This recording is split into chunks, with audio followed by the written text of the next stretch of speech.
ఒక్కసారి ఈ coolant pipes చూడు ఎంతలా హార్డ్ అయిపోయినాయో. బెండ్ చేయడానికి ట్రై చేస్తే విరిగిపోతున్నాయి, ఎంత గట్టిగా అయిపోయినాయి కూలెంట్ పైప్స్ అయితే. వాస్తవానికి వీటిలో ఉండద్దు, చాలా మెత్తగా ఉండాలి. బెండ్ చేస్తే యాక్షన్ ఇవ్వాలి తప్ప ఇలాంటి విరగడం మాత్రం జరగద్దు. సో ఈ పైప్స్ యొక్క లైఫ్ అయిపోయిందని దీని అర్థం. సో ఆ విరగొట్టిన వీడియో అనేది లాస్ట్ వర్క్ అంతా అయిపోయిన తర్వాత తీసిన. సో ఇది వర్క్ అయిపోక ముందు ఏం చేసిన అంటే ఆ పైప్స్ని తీసుకొని ఆటో స్టోర్కి అయితే స్టార్ట్ అయినా. సో ఆటో స్టోర్కి వెళ్ళిన తర్వాత ఆ పాత పైపులు అయితే ఆయన ముందు పెట్టేసిన తర్వాత ఆ పైప్స్ని ఆయన చూసుకొని యాజ్ తీసుకున్న పైప్స్ అయితే మనకి ఇచ్చేసిండు. సో ఒకసారి పాత పైప్కి కొత్త పైప్కి మీరు తేడా చూసుకోవచ్చు. ఇవి ప్రెస్ చేస్తే యాక్షన్ ఇస్తున్నాయి, కానీ వాటి ప్రెస్ చేస్తే యాక్షన్ అనేది చాలా తక్కువగా ఇస్తున్నాయి, చాలా గట్టిగా అయితే అయిపోయినాయి. సో ఇది వర్క్షాప్కి ఈ వెహికల్ వచ్చి చాలా మంచి పని అయింది. ఎందుకంటే ఇలానే వెహికల్ నడుచుంటే మాత్రం ఈ పైప్స్ ఎక్కడో కాడ వలిగిపోయి వాటర్ లీకేజ్ అయిపోయి వెహికల్ అయితే ఓవర్ హీట్ అయ్యేది.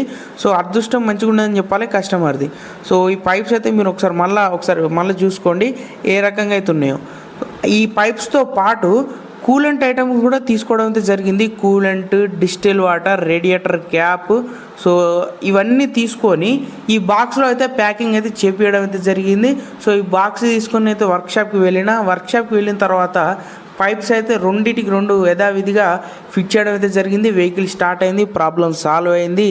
సో ఉంటా బాయ్, జై హింద్.